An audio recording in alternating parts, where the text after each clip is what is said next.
Who's favored in the Patriot League? Who should you keep an eye on? What games should you watch? Patriot League reporter Todd Goclowski joins host Natalie Heavren to talk all things Patriot League. Locked On Women's Basketball starts now. Welcome. You are locked on to women's basketball. I'm Natalie Heavren, and I'm a features writer and the Atlantic 10 beat reporter for The Next. Thank you for making Locked On Women's Basketball your first listen every day. And remember, Locked On Women's Basketball is free and available on all platforms, including YouTube. On today's show, we're going to discuss the Patriot League preseason poll, players to watch, and what to expect just in general out of the Patriot League this season. Hello and happy Friday. You've made it to the end of the week. Today, I am joined by our fabulous Patriot League reporter, Todd Goclowski. I'm thrilled to have you join us today, Todd. Your regular Wednesday Patriot League notebook was a highlight of my week last season. I often read it before George Mason games started and just generally before A10 play. The A10 plays a lot of games on Wednesday, so it was definitely a good way to kick off basketball for the evening. Starting off, how did you start covering the Patriot League and how long have you been doing it? It's great to see you, Natalie. Thanks for having me on the podcast. I'm a big fan of your A10 coverage, too. I've been covering the Patriot League for 5 years now. I started out with High Post Hoops and shifted over to The Next, and, really proud to be a part of such a great group of writers. And then, I read your story on the preseason poll. Who was picked to win the Patriot League, and do you agree with how the voting went down? Yeah, the league is definitely in some transition, which we can talk about. But there's clearly a heavy favorite in the league, and that's Boston University. The preseason poll of coaches and SIDs allows for 21st place votes. 16 of those went to BU, so they're a pretty overwhelming favorite. They bring back all 5 starters from their playoff team. And they're just a team with great balance. Head coach Melissa Graves in her second season. They have size, speed, playmaking, and Sydney Johnson, who's one of the players to keep an eye on in the league. Experience, and no one can match up with their post play. Senior Marin Durant is 6'3", and junior Caitlin Weimar 6'4". No one has that in the league. They're a great shooting team. They clearly are the team to beat. So I would agree with the preseason poll. I do think that most of the rest of the league is wide open to make it to the championship final. And that's really unique, I think, for the league this season. And then do you have any dark horse candidates within that wide open pool in the rest of the conference? Well, they're almost all dark horses. Let me start with a couple teams who would be fairly in the rebuilding realm. That's Navy, who has to replace Jennifer Coleman, who just did everything for them and had a fantastic season last year. They're going to be playing in their rotation a ton of freshmen. They brought in a great class, but that's really a reset for Navy. Loyola is in the same situation. Coach Danielle O'Banion is going for a reset of that roster. 7 players since January have hopped in the transfer portal, which is pretty popular in the game today. So that's just a complete turnaround. So I think those 2 teams and American, who was the champion last year, are in reset mode. American graduated their top 4 players and their coach departed to Wake Forest. So even though they have hired from within a terrific coach in Tiffany Coll, and that transition will be smooth, I'm not sure that they're going to be able to defend their title with other strong teams in the conference. But outside of those 3, the rest of the league absolutely has a chance to dream about being in the final and cutting down the nets. Who's the dark horse in that, you asked? I would pick Army. Missy Traversi's in her second season there. So they've had a chance to adjust to her X's and O's and grow that culture for a season. They also brought in a strong recruiting class. And they did lose Elisa Fallon, who was a fantastic player and leader for them last year. but they don't have to replace a lot. And I like their experience. Coach Traversy likes to play aggressive defense, pick you up full. They are really strong on the boards, and those two elements really travel well in playoff time and on the road. And I would look at Army as a team that could go the distance if BU is not up to the task. And then to end your preview, you listed out your season predictions for playoff seeding. You mentioned that there's a lot of unknowns, a lot that will have to be figured out this season. So how did you formulate your prediction for playoff seeding? There is a lot of unknowns, Natalie, and the league is exciting this season because of those unknowns and the changes. In the last 4 years, 9 of the 10 teams have replaced their head coach.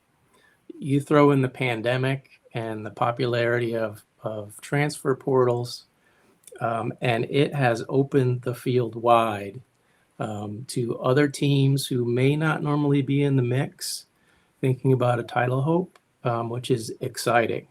But you do have, in the past 2 seasons, 6 new coaches. 2 this year, both were internal hires at American and Lehigh. American promoted Tiff Coll. She brings a unique resume, 5 Patriot League titles as an assistant at 2 different schools. Really can't wait to see her X's and O's and how she manages that team. And then Addie Micir at Lehigh was promoted to be head coach there. Those transitions make the league really dynamic this year, in that other teams that really aren't normally in the mix can think about making that 1-week attack for the title at the end of the conference season. And it's really going to be fun. It's also going to be interesting to see how those second-year coaches can advance their programs headed into this year. And one of those second-year coaches is the head coach of Boston University. So this year they're going to have that target on their back. Last year they were voted as the second favorite team for the title, and they didn't really carry that pressure well. I'm hoping they embrace that pressure and really put on a show for the rest of the conference this season, and I'm thinking they will. And what else did you learn from the preseason awards? Was there anything you disagreed with, or did everything kind of come out how you expected it to?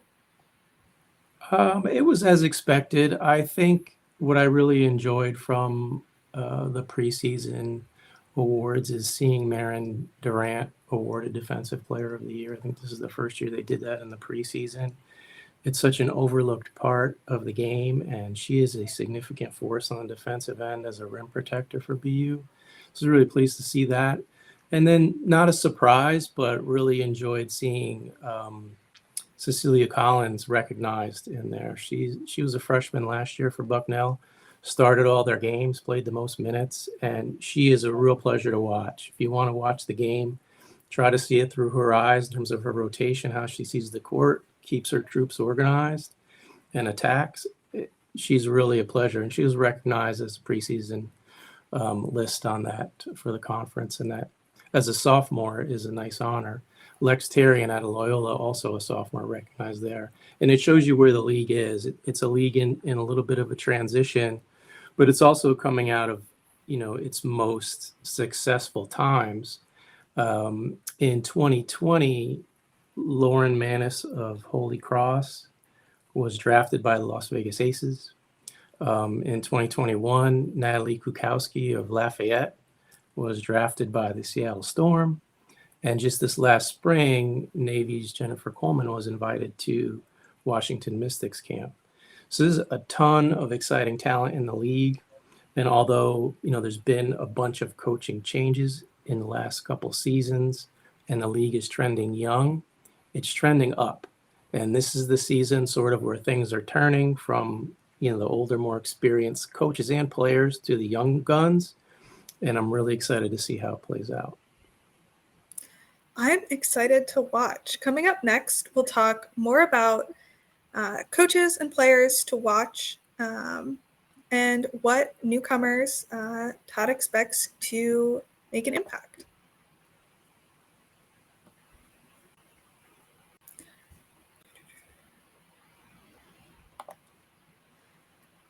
Locked On Women's Basketball is brought to you by Prize Picks. Prize Picks gives you the opportunity to test your knowledge against yourself. You pick 2 to 5 players, and if they go on to score more or less than the Prize Picks projection, you can win up to 10 times your money on any entry. It's not competing against other people, it's you versus the projection. Prize Picks offers projections on any sports you watch, from women's college basketball to the WNBA to NWSL, NBA, NFL, MLB, you name it. It's really great to see all of these options for women's sports as well. Prize Picks offers projections on any sport you watch. In all of what I've just mentioned, plus NASCAR, tennis, MMA, boxing, even disc golf and cricket. Entries can be made in less than a minute. It's that easy. And not only is Prize Picks operational in 30 states and Canada, the withdrawal process is safe and easy. Download the Prize Picks app or go to prizepicks.com to sign up and play daily fantasy sports. First-time users can receive a 100% instant deposit match up to $100 with promo code LOCKEDON. If you deposit $100, Prize Picks will give you $100. If you deposit $50, Prize Picks will give you $50. Don't forget to enter promo code LOCKEDON at sign-up for an instant deposit match up to $100. Thank you for making Locked On Women's Basketball your first listen today. For your second listen, check out Locked On Sports Today. From the games that matter the most to the biggest stories in sports, go beyond the scoreboard and behind the scenes with local experts and insights only Locked On can provide. Locked On Sports Today, available on this app, YouTube, and wherever you get your podcasts. So, Todd, you've talked about several of the coaches, but which one do you think has the most to prove this season and why? I think because the Terriers have been picked to win it all in the league. Melissa Graves, the head coach there, has the most to prove.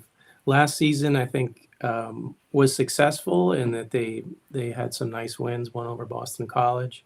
But at 17 and 14, I think it was below their expectations for themselves. And they did lose in the semifinal in the playoffs to the eventual champion, American University, but it was a really difficult game for them, and things went awry.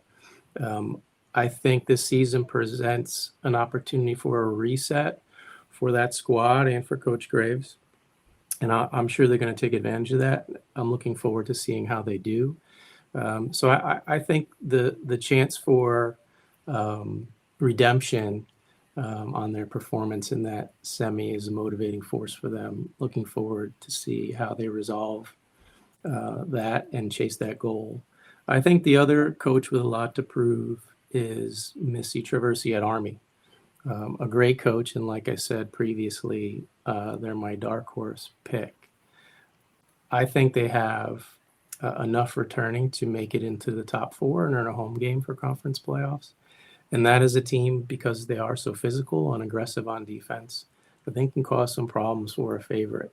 And I think that Coach Traversi is ready to make that transition into the top 4. And what players are you most excited to watch?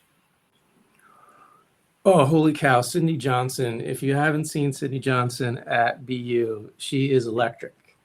She can do it all. She has 3-point range. She can go off the bounce. She's phenomenal in transition. A very, very exciting player. The other player I would keep an eye on is Cecilia Collins at Bucknell. She's not the wow player that Sydney Johnson is, but wow, Cecilia Collins can absolutely do anything she wants on the basketball court on both ends. And those are 2 players I would really keep an eye on. A couple of younger players, well, they're sophomores, but at Colgate, Sophia Deal and Morgan McMahon. I don't want to overlook the talent that Colgate has as we talk about the league. Those 2 players I really have an eye on as well. I think they're really going to be dynamic this year. It's difficult to come in as a freshman and make a significant contribution. And I thought Colgate's freshmen did a really phenomenal job last year. And now that they have that year under their belt and a year at college, I really think they're going to explode. And I wouldn't call Colgate a dark horse yet, but they have players to watch, and they are a team at the end of the season that could be very dangerous because of that sophomore group. And you've talked a lot about it in both our last segment and this one, but what impact do you expect the youth and the younger players to have on the conference? I think they're going to drive the season. I really do. Like we had mentioned earlier, the league is in a little bit of a transition, both in hiring new coaches and being at the same time a league that has graduated significant seniors over the past couple of seasons. This year, Holy Cross graduated Avery LaBarbera, Player of the Year. She's now joined Wisconsin in the Big Ten. I wouldn't be surprised if she's a starting point guard there. Jennifer Coleman, also a phenomenal season, left Navy. It's one of those time periods in a league where some senior talent has cycled out, and there are more opportunities for younger players to step in. I think the players that we mentioned at Colgate and Cecilia Collins at Bucknell will definitely be out there starting games. But two teams to keep an eye on in terms of freshmen coming in are the service academies, because both Army and Navy brought in large and deep and talented classes. How much they'll play, we'll find out. But at the end of the season, I bet Navy has multiple freshman starters and Army has one. And I'm really curious to see how those young players can make that push towards the end of the year. And the service academies have two outstanding classes. And if they're not programs to make a push at the end of this season, they're programs to keep an eye on in the years ahead. And are there any specific newcomers you have your eye on, either from those service academies or otherwise in the conference? I do. At Bucknell, Emma Theodorson. Coach Trevor Woodruff does a terrific job there, and he's not afraid to start a freshman if that's what serves the team the best. And Cecilia Collins is a terrific example of that. I think Bucknell's a little thinner in the post and has opportunity on the wing. And I think as a stretch four, Emma Theodorson is going to be a nice fit for them. How soon she gets the call to play big minutes is anybody's guess. But by the end of the season and into conference playoffs, that's a freshman I would keep an eye on for a very significant role. And Coach Woodruff, he did a similar thing with shooting guard Isabella King, where she played a lot of minutes in the last 10 games of the season and really had a huge impact on Bucknell getting to the final. And I think you could see that happen again with his use of his freshmen.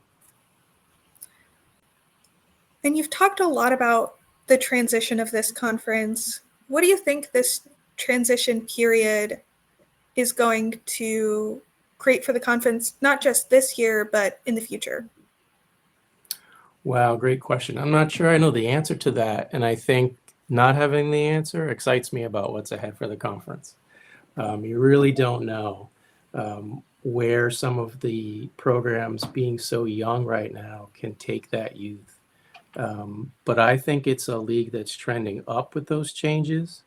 And, as we talked about previously, several players have been in WNBA camps. There's plenty of talent in the league to watch and enjoy. I think both on the court and on the sideline. It's just young this year.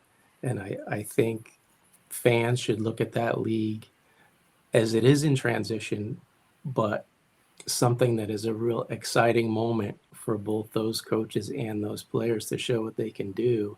It does, outside of BU and possibly Lehigh, it does make it difficult to predict, but that's really fun. And I'm really looking forward to seeing how some of these teams challenge themselves as we go.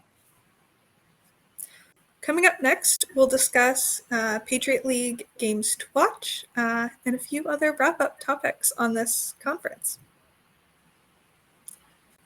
So Todd, are there any non-conference games that you have circled on your calendar or you think people should keep an eye out for?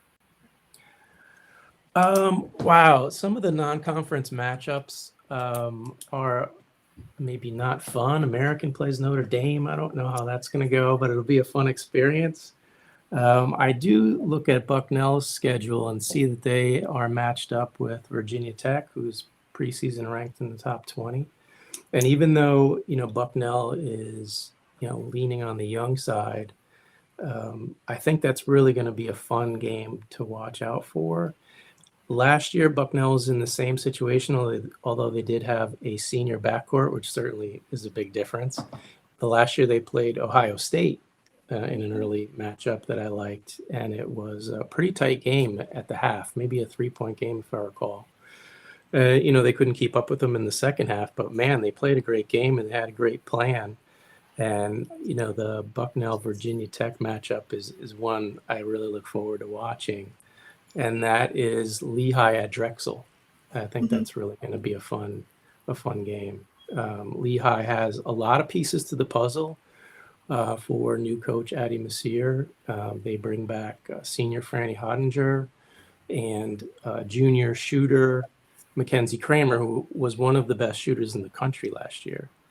So they definitely have some pieces to the puzzle, and they will be a strong team. And that non-con game, kind of local, maybe rivalry type, will be fun, I think, to keep an eye on for Patriot League fans. I believe American and George Mason, but yes. Then also Loyola is coming to George Mason as well. Those games are about 2 or 3 weeks apart. About that, the American George Mason game will be a good game. I think that's a really good matchup. I think that's a pick'em game. That should be fun. Are you going to that game? I'll be there. I'll be at both of those. I believe I also had American George Mason on my non-conference highlights for Mason. I think it'll be an exciting game to watch. I don't think they've had that matchup at home in a couple of years, so very excited. And then, pivoting, what conference matchups intrigue you? I'm guessing Boston, Lehigh, but not sure what else comes to mind. I think a rematch of Army Boston is really going to be a fun game. They met in the quarterfinal in Boston, and it was an amazing game to watch. Elisa Fallon was incredible for Army, and BU did a great job holding them off and winning the game. It was a very tight game, and it was very physical and very fast. And I'm sure as a favorite, BU has eyed a couple games on their schedule to measure themselves against teams they think they're going to be challenged by. And I'm sure they remember that Army game very well, and that's going to be one to watch. I also think Lehigh Bucknell has been fun the last few seasons. Bucknell has sort of had Lehigh's number.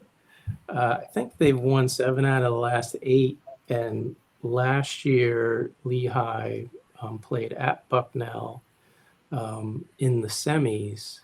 And it was a heartbreaker for Lehigh, who led most of the game and then lost. And they were attempting to defend their conference championship, and it looked like they were going to do it. But it seems like always in the end, Bucknell finds a way to win those close games against Lehigh. So I look forward to seeing, the new coaching staff or new head coach at Lehigh taking on sort of that mental hurdle that it seems Lehigh has with Bucknell, and see if they can solve it. That's one that I definitely have circled for sure. And then any final Patriot League thoughts that you haven't expressed in the last 24 minutes or so? I think that the fans of the league just need to give the league a little time. I think the non-conference games will be fun tests and good growth tests, at least the strong matchups. But the league is young, and I think if fans give it a chance through the non-conference games, they're really going to enjoy conference play. This is just one of those seasons in transition for the reasons we spoke about earlier. But I think the payoff for it is going to come this year at the end of the season, and it's well worth tuning in and following the action and reading our coverage here at the Next. Thank you so much for joining me today. And to our listeners, thank you for making Locked On Women's Basketball your first listen. Tune back in tomorrow as Hunter, Joshua, and Em discuss WNBA draft prospects. I always learn so much from them. For your next listen, check out the Locked On Sports Today podcast, the biggest stories of the day, plus instant reactions, big game recaps, and take of the day. Available on the Odyssey app, YouTube, and wherever you get your podcasts.